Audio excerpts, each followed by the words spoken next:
Puis pendant 10 ans, 20 ans, 25 ans, 30 ans, il ne s'est rien fait. Donc les plus beaux spécimens qui ont été identifiés comme étant des bateaux d'intérêt patrimonial ont été laissés à l'abandon pendant toutes ces années-là et ils ont dépéri au fur et à mesure du temps et des années. Ce qui fait en sorte que rendu aujourd'hui en 2011, tous ces beaux navires-là sont disparus.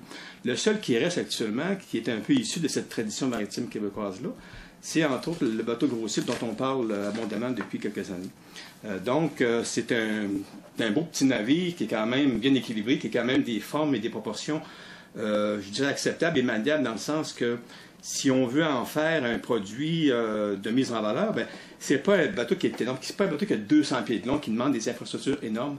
Donc, il y a quand même une facilité de travail sur ce bateau-là, comme il y en avait aussi pour d'autres navires à l'époque. Moi, j'ai fait beaucoup d'inventaires et de recommandations depuis les dernières années.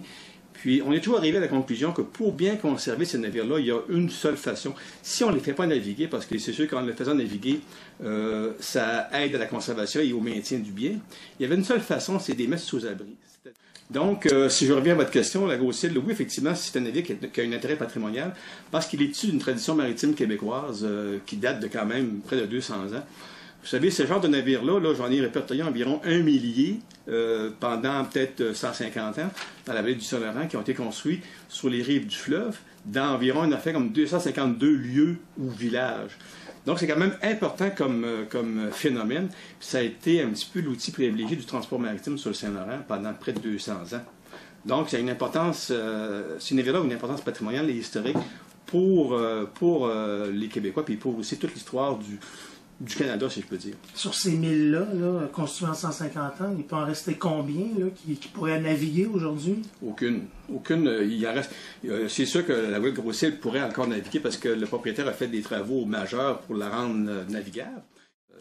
C'est sûr que initialement c'était un beau petit navire, un beau petit caboteur en bois à moteur qui faisait, comme vous le savez, la liaison Gros Cible-Québec.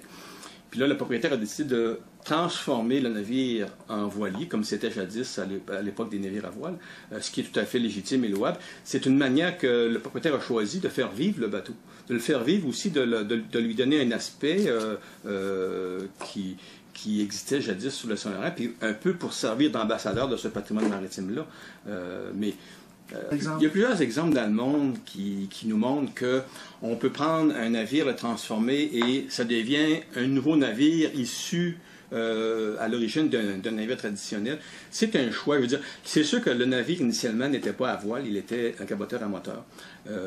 Et là, on veut en faire une goélette à voile, ce qui est tout à fait légitime. Maintenant, je ne peux pas dire si ça serait mieux, parce que là, on n'a pas d'intégrité comme telle. On reproduit un type qui a déjà existé, ce qui est quand même très légitime et très acceptable. Mais encore là, il faut être conscient que c'est une reconstruction, une réadaptation. C'est pas un navire authentique qu'on a conservé tel quel depuis 50 ans. Je trouve qu'une des principales difficultés du patrimoine maritime au Québec, c'est la méconnaissance qu'on a de tout ce phénomène-là.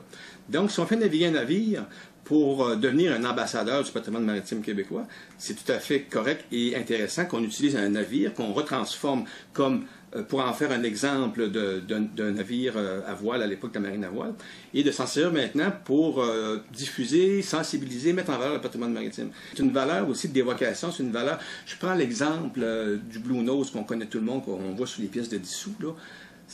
On est en train de construire la 3e réplique du Blue Nose initial qui a été utilisé vers les années 40-45. Alors, avec le temps, ces navires-là redeviennent des navires jusqu'à un certain point authentiques parce qu'ils reproduisent un type de navire qui a existé puis qui sont conformes à la tradition maritime de tel pays ou de telle région du... Ils seront reconstruits selon les normes. Absolument. Parce que c'est le cas du Alors, le Blue Nose 2, c'est une copie, c'est une réplique, c'est pas l'original. Puis il y avait un statut aussi intéressant, autant au niveau du patrimoine maritime que du patrimoine touristique. C'était un ambassadeur, par exemple, de la Nouvelle-Écosse.